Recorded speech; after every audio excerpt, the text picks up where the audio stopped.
What does the Atom like to read? Oh gosh. I don't know. Short stories. Welcome to the greatest DC comic show on YouTube. You found Fanboys Live in the Retro Review. Super appreciative of you spending time with us tonight. If you're watching on the Rewind, thank you so much.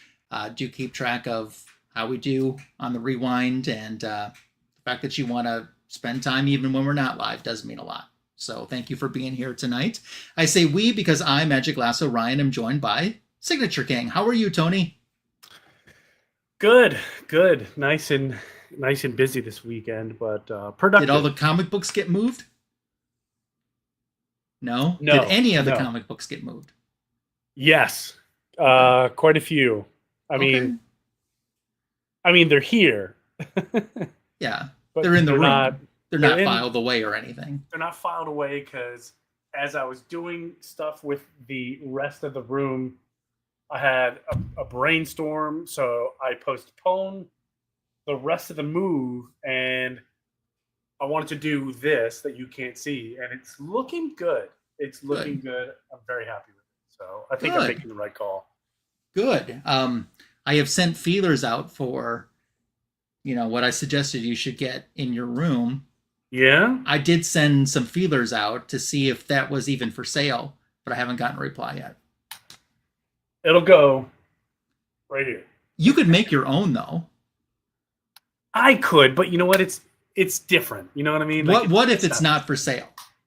Because Then it's a one of a kind. Then you would have to make your own. I wouldn't. Out of You wouldn't. respect, I wouldn't. I wouldn't. Okay, that's fair Because enough. then, one, it's not the real deal, and two, be like, I don't want people to think, oh, it's just doing it to be a copycat. Yeah, copy meow. Yeah, copy me out. Yeah. Okay. But I like your Understand. shirt. Oh, thanks. Baby, if WKRP, you've baby. ever wondered whatever became of me. I'm living on the air in Cincinnati. You are. You are. You know what my favorite part about Cincinnati is? Leaving. Yes. What's that? No, you're right. That is Oh, leaving. leaving. Okay. Yeah. You Okay. guessed it right away. Yeah. Awesome. Hey, Gordon's here. Hi, Gordon. You're our first one in our live chat tonight. So thank you so much for stopping by and being here, Mr. G. Appreciate you, Mr. Gordon. So thank you so much. Great to have you here. Okay, what's going on news wise? I have a few things. I know that James Gunn seems to have been talking about Wonder Woman a lot in the last couple days. And Yeah. essentially, what it boils down to is, there's reports that DC wants Wonder Woman and Batman fast tracked. But essentially, the answer he's giving to that or any casting questions is nothing's going to happen until there's a great script, period. And Oh, I and think that's a that's great what they're idea. working on now. Yeah. So I think it's a wonderful idea. yeah.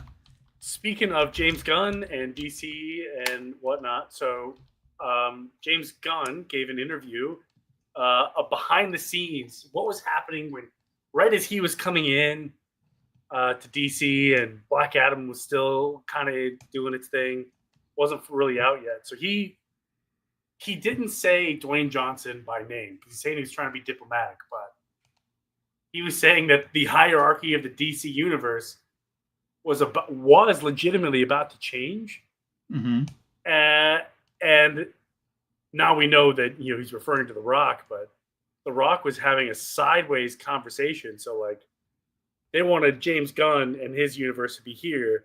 Well, they made it known that they wanted nothing to do with The Rock's Black Adam, like because James Gunn wanted to go off and do his own thing. Well, I guess The Rock was going around James Gunn and Peter Safran to start his own DC universe. Oh. And that's why we kind of got two messages at the same time where we got Henry Cavill saying yes, he was coming back as Superman. And then like 3 days later, it was a no. Because Dwayne Johnson told him he was coming back as Henry Cavill in his universe. But James Gunn was saying, no, that's not true. It was a mess. But I told you that little bit tidbit so I can tell you this tidbit. James Gunn did another interview where he's talking about the Snyderverse and his universe. And he said that Jason Momoa was the first Snyder cast that was also going to be in his DC universe. So James Gunn said, absolutely, he will have Henry Cavill in his universe. He doesn't know what, but he said, Yeah, I've count heard on him it. say that he would like him for something. And that is if Henry Cavill would even touch it. And maybe at this point, he doesn't want to touch it. Well, James Gunn said that Henry Cavill and James Gunn talk all the time. They're always in contact. So that he did say 100% Cavill will appear somewhere, whether it be in voice or live action. He doesn't know, but Henry Cavill will appear somewhere. He has been a Cavill-lean. He has, but that's not for DC. So I'm gonna skip here for just a second. And speaking of Marvel, let me say hi first to John's Comics with Friends, who stopped by. Rewatch Man of Steel for comparison reasons. 2025, definitely a better film for him. Not even close. I think that I share the same sentiment as John does. Punk rock. Honestly, I like them both. I prefer. I don't know which one I prefer. So I got a cool postcard in the mail. Captain America and Tony Stark's Iron Man. Looks like from a Civil War run. So that is from YouTuber. I don't think he's been on the show. Cruiser2. There it is. At Cruiser2. Go give him a sub on YouTube, and he's that way on Instagram as well. Almost gave out my address, but I didn't. If you would like that address, contact me on IG for my PayPal. Fair enough. I got to get that All-Star 8 somehow. That would be interesting. Yeah, that'd be interesting. Or maybe I could see him as like a Adam Strange or something. Yeah. Kind of fun. Yeah. Yeah, he's going to be in Highlander. Yeah. Henry Cavill's everywhere. He's doing the Warhammer 40K. You know, he seems like he's living his best life. He's doing like nothing but nerd movies. James Bond, Superman, Warhammer 40K, The Witcher. Yep. He's doing all the cool movies. Yeah. So speaking of Superman Legacy, how did the film do this weekend in the box office? It did very well. It's trucking. It is the #1 movie again this week. It took in $57.25 million this weekend in week number 2. Wow. Now, granted, that's like a 54% drop, but most movies from week 1 to week 2 do around that same type of drop. That's very common, 54%. And to put this in perspective, a movie that's brand new for this weekend, I Know What You Did Last Summer, opened at 13 million. So Superman did 57.25 in its second week. So it was nowhere close. You know, this thing is just dominating, and way to go. You know, it's a big win for DC for sure. 406.8 global total right now on the film. That's so crazy. You know, like you have one movie coming in that I don't know what the hype was on that I Know What You Did Last Summer movie. I can't imagine it'd be very high, but yeah, it didn't even do close to something that's already been out. But then again, it tracks a different fan base. Did you hear? Was that when Final Destination came out, the new one? I think it was this year. There were some moviegoers, and the theater roof collapsed during the movie. Oh wow! And I was like, "What an immersive experience!" I'd be all over that. Uh-oh. I think he's frozen. Or am I frozen? Mr. Toe, perhaps? I think one it was of us me. Froze. Well, it could have been. Who knows? I think it was me. But I was saying, what an immersive experience. Yeah, exactly. I mean, there's a lawsuit. Went to the movies, you know, and the roof. Nobody was seriously injured. That's good, but still. Except I would probably need a new pair of shorts. And popcorn. I definitely better get a popcorn. Yeah. At the very minimum. Did you get any like the Superman stuff like at the theater, like any? I didn't. The one I wanted the most was in a theater chain that's not in Wisconsin, and that's the X-ray vision or the Heat Vision popcorn one. where it looks like Superman's heat vision is busting through the glass and cooking the kernels to make the popcorn. It was $50. It's not in the budget right now. But that was the one I wanted the most. Sounds like even if you wanted it, I mean, probably couldn't get it anyway if it's not in. It isn't in my area, but I mean, like John's Comics with Friends, his theater had it. And, I could have PayPal John money, I'm sure, to pick it up for me. When did he change from kids to Friends? Oh, he got rid of his kids and he traded them in for Friends. He did. I just now noticed it's John's Comics with Friends. Yeah. I'm sorry, John. That's my fault. I think it's because he has more friends than he has kids. Or maybe his kids are now his friends. Oh, maybe. They've been promoted. Yeah. Yeah. Or demoted. Whatever. Whatever. Mm-hmm. Boy, that stuff just goes right over me sometimes. I don't know how to make it to work every day. And let's meow to the Jackson Roy Kirk. Meow. That's too funny. Based on Jackson's Avatar, I think I know what movie he's probably going to go see. Yeah, right? Yeah. Right. I would love to, not to talk about the Marvel, but they've got some amazing popcorn buckets coming for their movie too. It's funny you say that because you mentioned Marvel. Mm-hmm. Because now that I got way more space, I've been looking at it. I've been looking. Maybe I might dip my toe in. I don't know. What character or title do you think would be your Marvel go-to? I've always enjoyed X-Men. Okay. X-Men can be expensive. I was going to say the problem is but it's the X-Men good. is good. I mean, like if you're talking like Bronze Age X-Men, like if you want the true like the Chris Claremont X-Men experience, that's really worth it. Yes, it is. Yeah, I guess I would say X-Men. But at the same time, too, maybe you would be happy if you had an omnibus or trade paperbacks, and that's much more affordable. Nah, no, I'm you're going not happy with that. All in. I don't do omnibuses or trade paperbacks. I don't know why. I have no. The last time I bought a trade paperback is for my flight to India. It was like 16 hours. Yeah, so then I had some reading material, but that was it.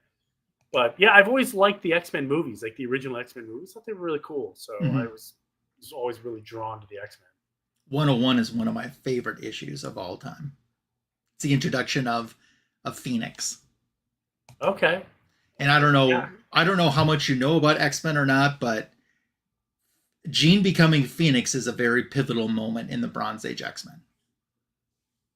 I know. Yeah, if there only was some type of show that talked about the X-Men stories in the omnibuses, someone should create that. Guess we'll never have that.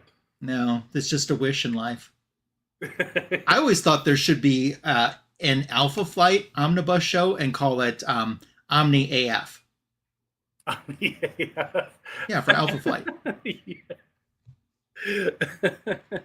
But I have more DC Comics news to talk about. All right, let's hear it. Beloved comic book creator Darwyn Cooke is going to get an Darwyn Cooke Batman Absolute Edition coming in April of 2026. That was just announced this past week. It's due April 7th. It's going to retail for $100 and running at 544 pages. Oof. The exact content hasn't been announced yet. But it's something that's coming in the works. Very nice. There's some reissues coming and some facsimiles coming too. A little bit surprising in 2026. The hardcover edition of Paul Dini and Alex Ross's Wonder Woman Spirit of Truth will be getting a reissue. Very nice. And Paul Dini wrote it. Alex Ross drew it. Very beautiful book, 72 pages. It's listing for $19.99, and that's expected on March 31st of next year. Very cool. And then I know you're not so much a facsimile guy, but there is some DC facsimiles that have been announced, including one that I am super stoked about. But before I get to that, I'll talk about the other ones that are coming, okay? There is a Limited Collector's Edition C23. Now, if I say that, that probably doesn't mean much, just by saying the issue number, but it is Do You Dare Enter the House of Mystery? Oh. Yeah, so 7 king-size mystery tales. And I believe this is going to be in the Treasury format as well. There will be a foil variant for it. Nick Cardy doing the cover art here. So imagine Nick Cardy in foil. 36 pages, October 8th is the release for that. Awesome. Do you do any DC horror? Are you a big DC horror fan? Not a whole lot, but it's not that I'm against it. I don't know. I'm just a little bit more into the superhero. My LCS just acquired a gigantic DC horror collection. Mm-hmm. And, I mean, I'm not a big DC horror guy, but, I mean, they had anything you can think of, they probably had it. We're talking like several long boxes. Nice. Of just DC horror. Yeah. Luckily, that's at their location that's really far away. I say that. Good, so it saves you money. It saves me. Like, I ain't got time to run down there and look through that. Looks like Jackson's interested in that. Yeah, facsimile. I need that. Yeah. Well, Muabunga to White Tiger, Cool, Calm, Collected. Hope you're doing well.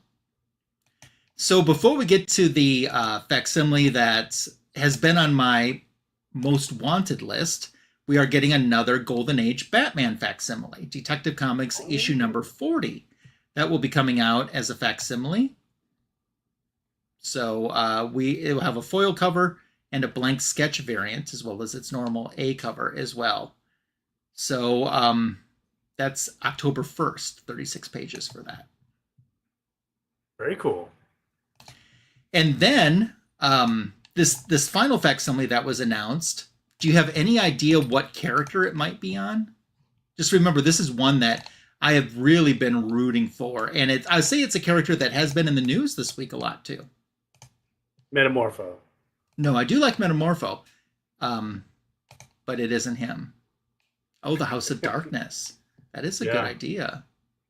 House of Darkness. Do you my wife would probably not be okay with that. But imagine, I mean, your light bill would be so cheap. I have free electricity. I've got solar panels. So. Oh, okay. So, do you have any idea what character or what book it could be? It's something that we have reviewed on the Retro Review in the past. Well, apparently I don't know what we reviewed, trying to pick this story out. So that means absolutely nothing to me. Do you remember us reviewing this? Because this is the answer. Oh, I do. First appearance of Supergirl, Action Comics 252, plus first appearance of Metallo in the same comic book. So this will have the regular cover, a foil variant, and a blank sketch variant. This is looking at coming out on October 22nd. The blank sketch for that, I think, would be really unique because there's a lot of things you could do with a blank Supergirl cover. A lot of cool stuff. Yeah, so this is definitely going to be something that I'm going to pick up because I just can't afford an original as much as I would love to have one. So there is, not my LCS, but there is an LCS around me that I go to very infrequently. But last time I was there, they had one of the highest graded CGC copies on planet Earth. Oh, of that book? Of that book. Wow. And it was behind the counter and behind a boatload of glass. And they wanted, in my opinion, too much money. Makes sense. Yeah. Last time I saw that book in person, it was at like a little VFW comic show. And they had that next to the first appearance of Batgirl in Detective Comics. And I'm like, oh, the two friends are hanging out. Those shows, those little tiny shows like the American Legion or the VFW or whatever, those are the best shows for back issues. Yeah. Speaking of Supergirl, James Gunn started teasing next year's movie with this first official poster image. Look out for Supergirl, which is coming out in June of next year. I liked her little end of the movie cameo. Okay, cool. Yeah. What did you think? I mean, it was brief. Yeah, it was fine. I'm just happy that she's blonde again. Yeah. Because she wasn't blonde in the Flash movie. Yeah, I mean, that's a whole nother debacle, but... Yeah. But I liked it. I liked the fact that during the whole premise of the movie that it's not Superman's dog; he's just dog sitting. Yeah, exactly. So, Which I don't really remember.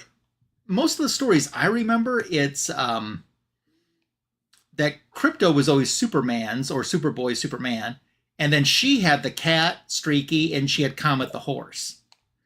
But I guess the whole stable kind of belongs to her in this new universe. yeah, the whole Crypto barn. Yeah, it's a barn from Krypton. yeah. Maybe Jor-El was the science guy, and her father, I can't remember his name, was the farmer. The scientist and the farmer. Yeah. That's why she got so many animals. His name should have been Noah, and he should have had an ark. For being from a planet so far away that exploded, there are a lot of Kryptonian animals. Yeah, there are. In. Yeah, for sure. Wild. Little bit spoiler for a comic book that's coming out this week. It's not much of a spoiler, just very, very tiny. I thought this article made such a bigger deal about what the news is than it really is. But in History of the DC Universe issue 2, which is coming out this upcoming week in comic book stores, when you read that, you will find that because they're going to start covering the Silver Age at this point, and the formation of Silver and Bronze. It looks like it's going to be covered in this issue. According to the new issue that's coming out, there is no Justice League of America. But that doesn't mean that there isn't a Justice League. It's just they just were the Justice League from the very beginning. They weren't the Justice League of America. They were just Justice League.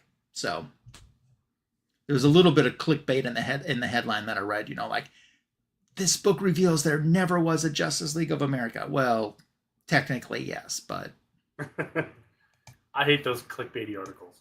Yeah, that's what it was.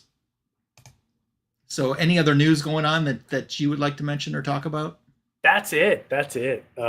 I wasn't paying attention to the news like I usually do, and I was busy down here trying to make this place sparkle. It's still a mess, but it's a little bit shinier. Good. So if you want to pull up the assist, it's your pick tonight for the retro review, and you picked many times. And do you want to tell us why this was picked? I think I know the answer to it, but what do you think the answer is? Because so far you're good at guessing. So the answer is because it's a two-part answer. You picked one title and it got rejected because we had already reviewed it.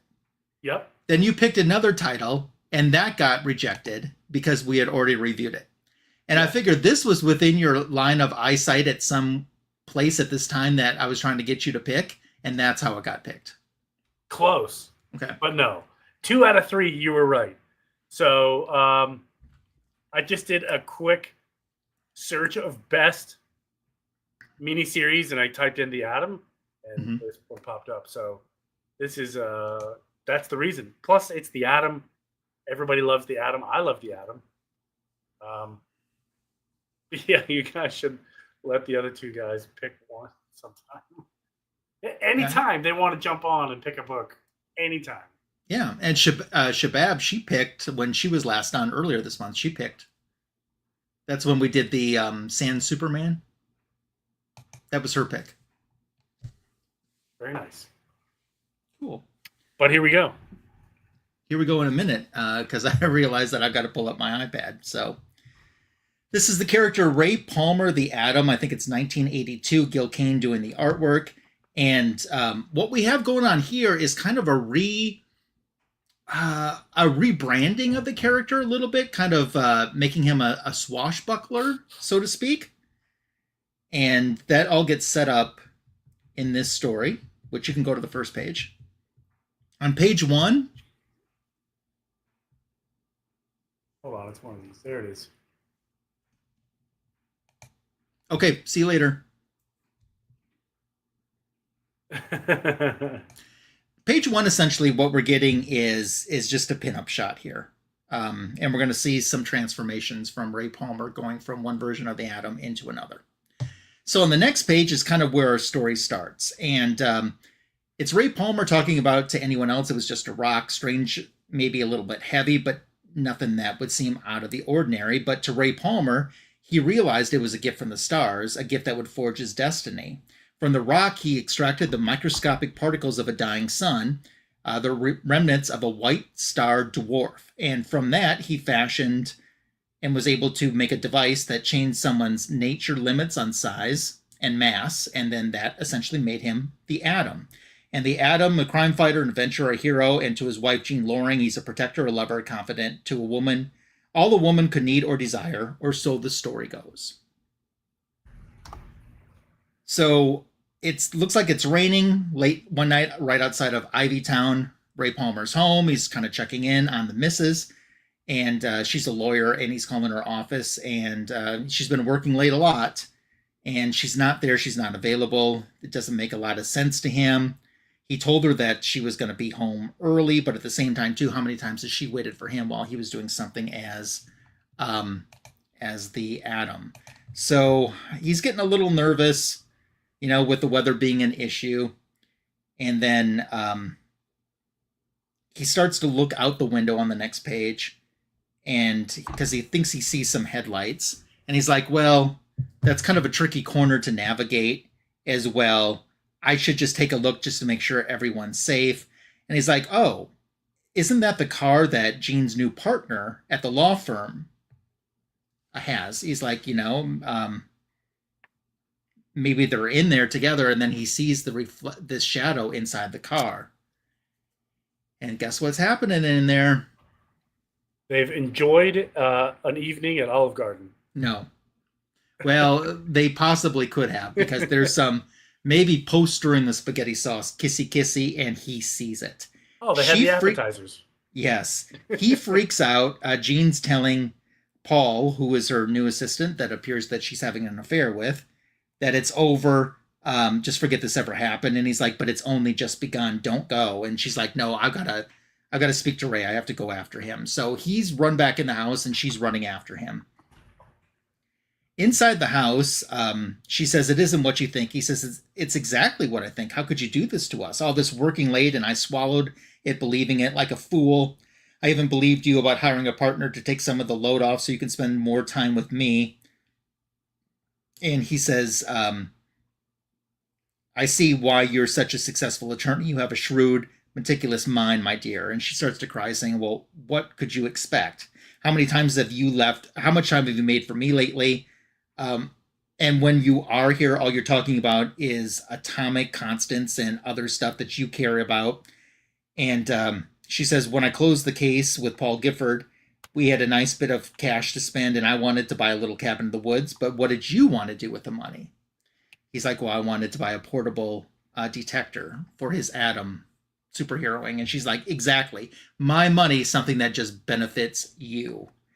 And he's like, but I thought you understood. I needed that detector to solve an important case as the Atom. And she's like, well, the Atom certainly is a topic for conversation. When you're not hiding out in your lab, you're out playing super cop and risking your life.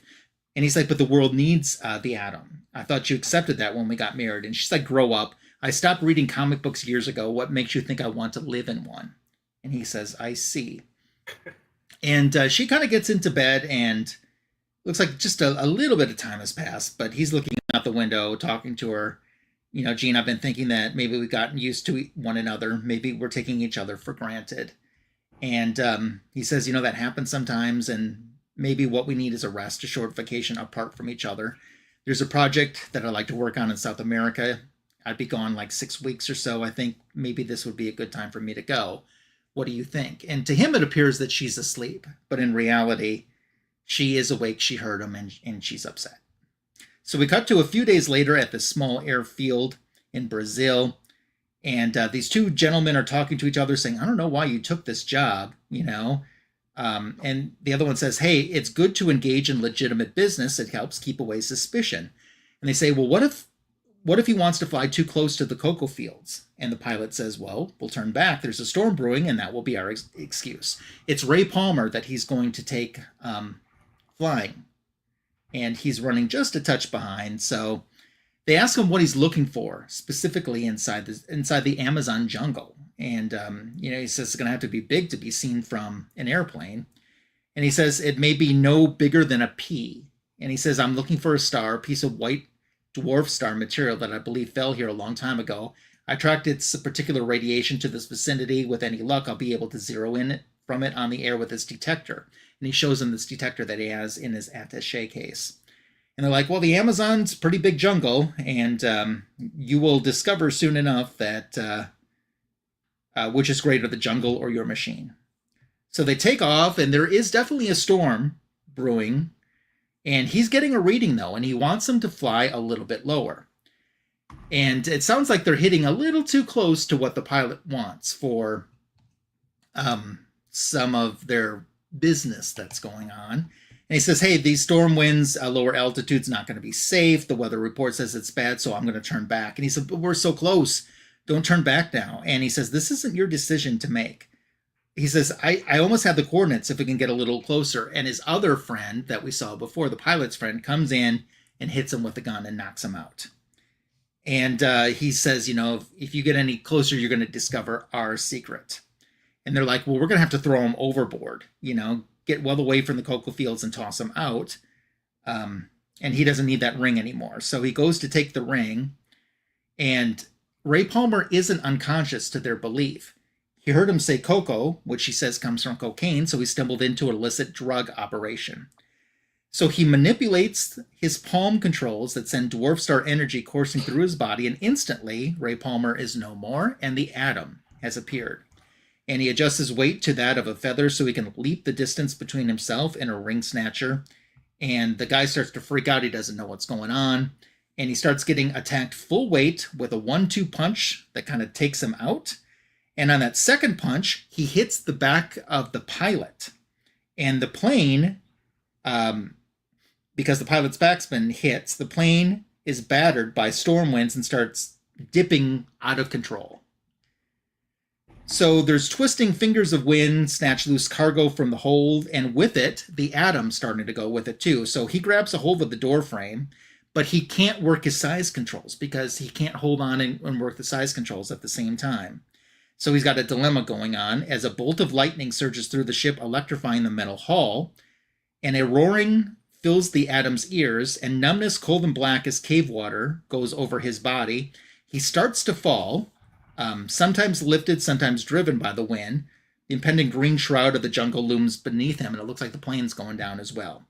He starts to see tree limbs, and he sees the water from below, and he knows he's going to fall into the water, so he plunges into the life-saving waters of the Amazon. He only awakens minutes later, beaten and sore, and he's like, I'm way too exposed out here. I have to make some shelter until I can get my strength back. Maybe my best bet to get out of here is to find the plane and hope that's a quick rescue, but that's a long shot. And then all of a sudden he looks up and he's like, oh my gosh, it's a giant snake. Where did he come from? And his costume has been torn a little bit from some of the branches he hit. And all of a sudden he realizes the snake isn't gigantic. He's still small. His size and weight controls are short-circuited by the lightning and are useless. He is trapped at 6 inches. So now he's got to instantly take care of this snake that has spotted him and thinks that he might be some good breakfast. And without his size control, he's helpless against it. All of a sudden, some arrows get fired at the snake, chasing it off. And he's a little confused on what's going on and where those arrows came from. And then he sees these people that are like the same height as him, the 6 inches, or if not, just a little bit shorter. And he kind of knows that he's in trouble. So the snake is poisonous, and it's writhing around in agony of its death throes. But Adam is still a little bit concerned to make sure that he's out of way of the snake, and he's more concerned about who these small people are. And they put swords and knives out, and they can't understand each other's communication. And apparently we have Princess Lethoween, and she's talking to a guard that is with her. And they're like, point some spears at him. He'll understand. That's a universal language that even an animal will understand. And Adam kind of realizes he has to play it their way. So they're questioning the way he's dressed. They have a group of other people that are in shackles, like their own type of civilization members that are in shackles. And we're going to come to find out for some reason why they're in shackles in just a moment. But he is noticing that this one man keeps looking at the princess, and she avoids his gaze. And he's like, there's something going on between the two of them. And he notices that Adam notices that there is love. And, his perception is sharp and it's not a mistake. He's not a fool. But they're wondering, if he's not a fool, what are you? A stranger, certainly, but from what tribe? Who commands your loyalty? Or does anyone? They have made their way for quite some time back to Morlate, which Adam can tell by the name that they're saying is the compound, the kingdom.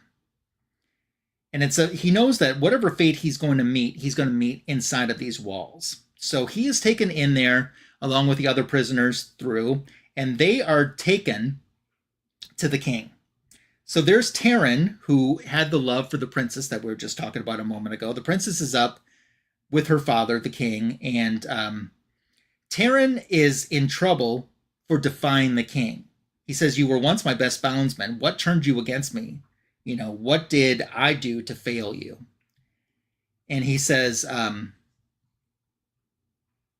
he goes on to say, I gave you your freedom, but this place is not a prison. But if you speak against me, you organize rebels to dethrone me. Am I expected to tolerate behavior like that? And he speaks back and says, yes, we were old friends until I asked to marry your daughter. And then where was your sentiment then? You freed me, all right, freed me to die in the jungle.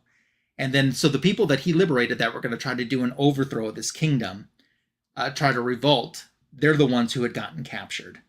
And as he speaks back to the king has had enough of it, and he has one of his guards knock him out. But the princess daughter stops it. At this point, even though Adam doesn't know what they're saying, he can understand who's right and who's wrong. And he starts to join into the fight. And he says, even without my size controls, I can give these guys a run for their money. After all, I didn't spend 10 years bouncing off erasers for nothing. So he's knocking the guards around, doing some punching, and he's definitely overnumbered, but the princess orders her father just to stop everything. So his father says, end it all, and they do. And they take Taryn and Adam, and they're pushed up against a door that opens, and they fall into a damp chamber. And Taryn says, I was wrong about you. You are a fool. You're going to share my fate, whatever it is. With luck, it will be quick. And then they hear a sound, a loud scratching, the squeal of claws against metal, the hiss of an animal, and imagine horror suddenly becomes real when they look over and they see all of these rats that are going to be let into this room that the two are trapped in chains. And that is how my issue... Oh, sorry, one more page and then my issue ends. So then back in Ivy Town, we have Jean Loring, Adam's wife, Ray Palmer's wife, and she's gotten a phone call. She can't believe it's true. How do you know it's him? She's being told that her husband's dead because bodies were burned beyond recognition, but we took a ring from the finger of one of the victims, and it's inscribed, to Ray, all my love forever, Jean. Did your husband wear such a ring, Miss Loring? And she can't handle it anymore, and that's how the issue ends. Wow.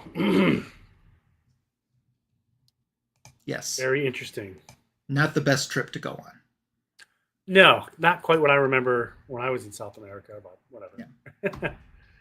So takeaway issue 2, by the way, we're doing the first 2 issues of this 4-issue mini tonight. Yeah.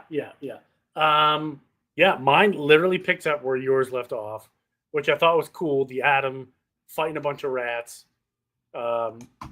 It's great. So they actually fight these rats, which I thought was... let me back up for a second. So when I think of the Adam, I think of who did it? Jeff Lemare's run. He's briefly Brightest Day of the Atom. That was one of my favorite runs, where he actually fights a couple of lizards, which I thought was pretty fun. So I'm just getting vibes of this. So anyway, they're about to fight these rats, and there's a big gas canister that explodes, and the rats either get knocked out by the gas or retreat. And the Atom says, hey, that's good, because that means the rats have inhaled this gas before, recognize the smell, and they're piecing out. So they lived. So this gas is going to kill us. And he's right. The gas doesn't kill him. It knocks him and Taryn out. And then they are absolutely stripped down bare bones. They were taken down. Well, not down to the bones. Their clothing is removed, and then they're given back, and they're unbeknownst to the Atom. He is going to fight in the arena. So they make him choose a weapon, and he picks a sword, hence the sword of the Atom, and he's going to fight the Terran. He's going to fight Terran, Mohawk and all. And he says, "Hey, listen, this isn't a fair fight. He's blind now because of the attack. He can't see, and I'm perfectly fine. Like, you want me to fight a blind man? Like, no way." And then the crowd starts to agree with the Atom, like, this isn't what we wanted. We don't want this. Boo, boo. And then it quickly turns into a riot, and an anti-king riot. So while the guards are distracted protecting the king from the riot, the princess, I can never pronounce her name correctly, the princess shows up with some frogs, or some mounts, as they call. I got you some mounts. But they're frogs. So they show up with some frogs, and the Atom fights some guards, and they take off. I got to admit, though, riding a frog, that's gotta hurt. Your neck and your back, you're just Rebit. I mean, that's got to do a number on your neck. But yeah, they take off, and the king is briefly detained, and the Atom and crew make it to safety, and then they're resting, and he's trying to tell them about his life and where he came from, and then he's reminiscing about where he saw Jean. Although, speaking of Jean, like, not only in this story but the DC universe, she is nothing but trouble. Nothing but trouble. We'll talk more about that when you finish your story, because I was going to say the exact same thing, but finish your story first. When I was reading, because I didn't know what was going on, and when I got to this page, I was like, her again? This lady. Okay, but you're right. So, yes, her and Bob, the other attorney, get caught trading DNA in the car, and they have that big blowout fight. Right now we're just recapping your issue, and he's telling them how he got to South America, what happened. He shrunk down to size, and now he's kind of here, trying to get back. And while they're resting, Terran blows this big whistle, and this like spaceship comes with like another wacky tribe. And I forget what they're called. I'm trying to remember the name, but anyway, I can't remember. But and all of a sudden, this big giant. Speaking of Jeff Lemire's run, here's giving some another big giant lizard, and the blind man was gonna fight them off, but he realized it's probably not gonna work. So he shouts for the Atom. The Atom comes in, and they fight off this giant lizard again. Mystery arrows come flying in to take out the lizard. But I gotta say, like, if you look at the arrows in comparison to the size of the lizard, like, there's no way that would kill the lizard. They're like barely piercing the skin. Whatever. I don't know. I pay attention to stupid stuff like that. So it turns out reinforcements have arrived, and it's Terran's band of goons. They've come to save the day. So here we are. We cut back to not the king, but the other guy, the guy who he took over the king, imprisoned the king, and Terran's people come and they say, "Hey, listen, like we're gonna make this official. We're gonna go back. We're gonna fight the government." And this is the part that I don't know why I found this so entertaining. Like, wow, they just crucified this guy, literally crucified this guy. Like, what is happening? Yeah, but anyway, I mean, I guess it's not a true crucifixion, but it sure looks like it. But yeah, they're talking about how they're going to deal with the government and the overflow and everything for the people, and I guess there's some kind of spiritual leader, and that's who this guy is. He kind of looks like a traditional monk, and he's keeping the king alive, so to speak, which I thought was interesting because you don't see that in not really a happy story. You're definitely right. So we cut back to the Adam, the princess, and Taryn and his crew, and they're trying to figure out what to do next, and the Adam is thinking here, since these two are involved, and which I thought was funny.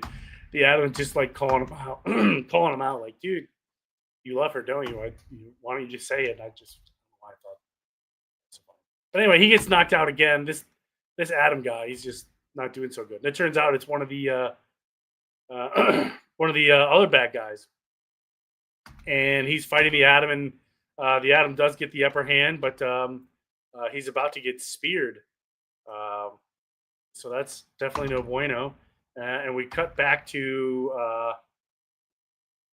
Ivy Town. Almost said Ivy League, Ivy Town.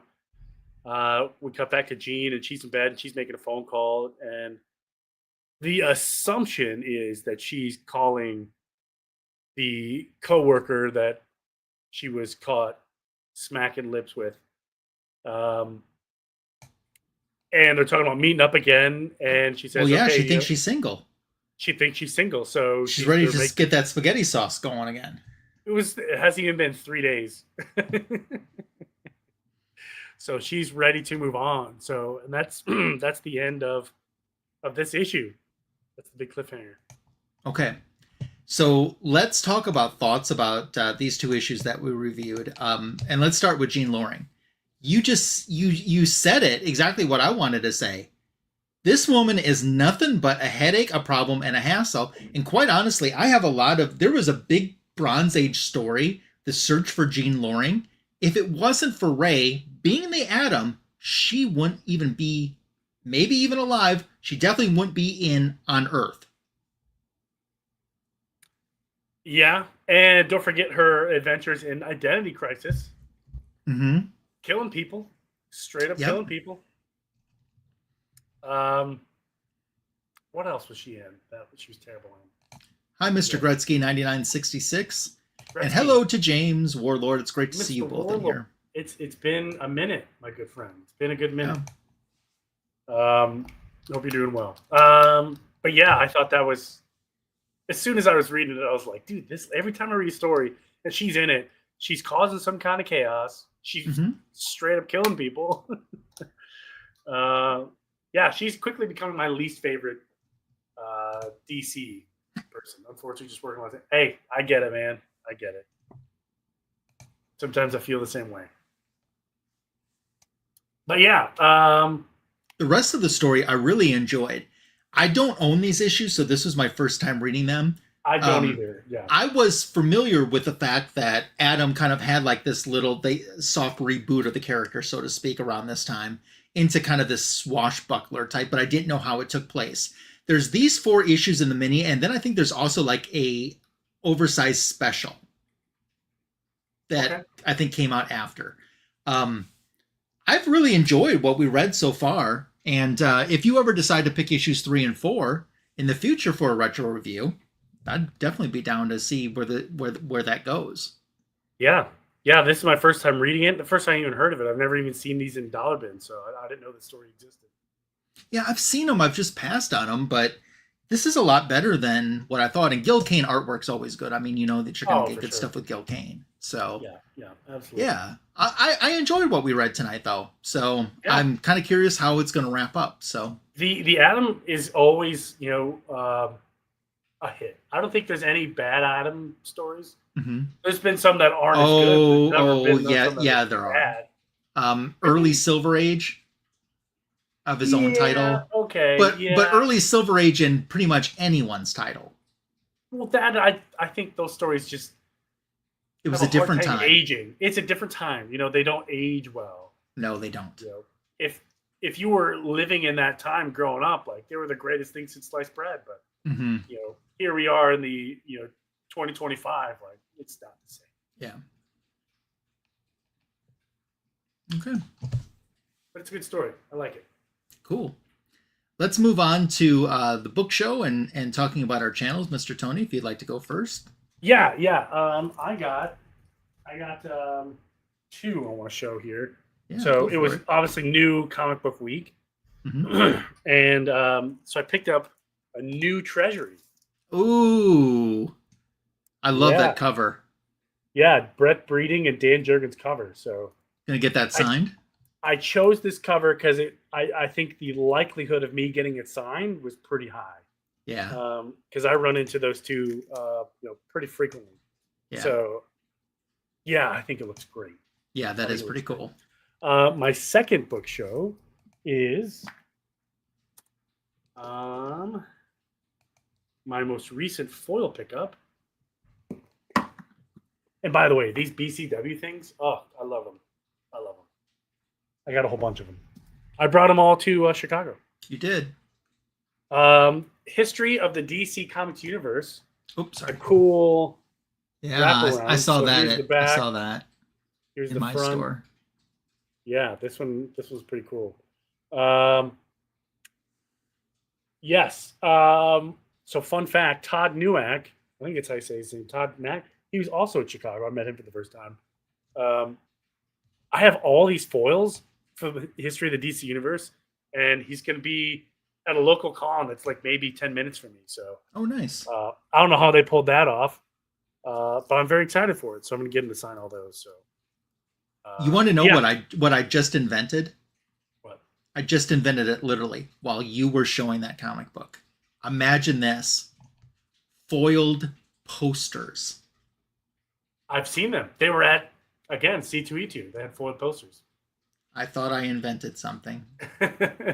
In fact, the big draw, if you were in the Starship Troopers line like I was, you could have gotten this huge foiled poster of the Starship Troopers. And that was one of the things that if you bought the poster and you were willing to stay in the line, they were signing the poster for free.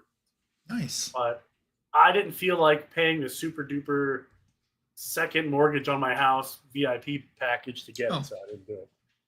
But yeah, coming up on the channel, I got shorts. Long form content is coming. Real quick update on the room. I think you guys are gonna like it. Pardon the mess. Okay, it is a work in progress.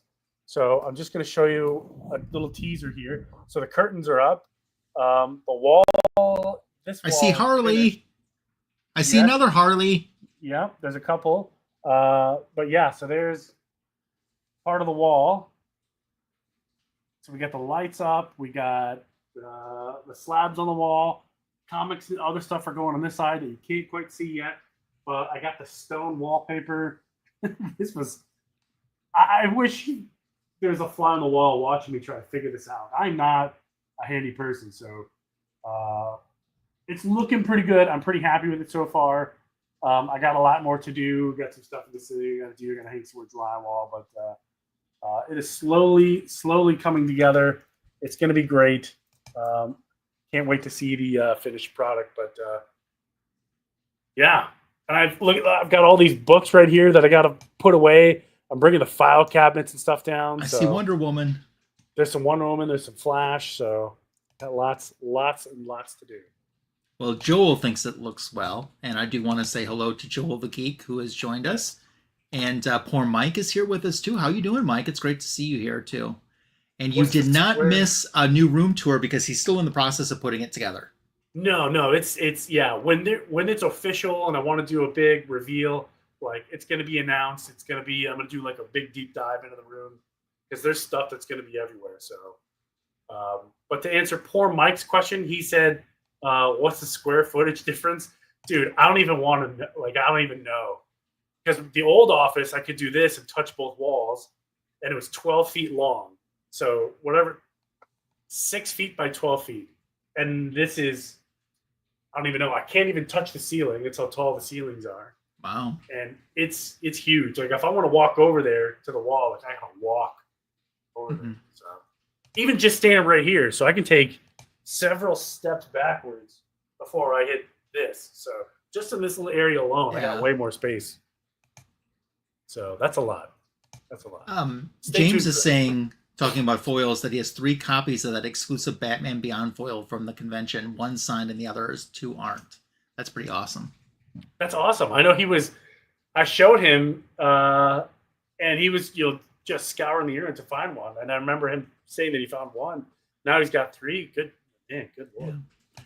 Good now, job. Joel has posted a video of putting away a large amount of comic books. That's awesome. Now that you're warmed up, Joel, there's many here in the Themyscirian embassy that you could put away for me. Yeah, the one time I wish I had all my comic book friends that live close. We could have just made a chain of comic books coming down. Yeah, chain. But yeah, it's a lot of heavy lifting by myself. But that's okay.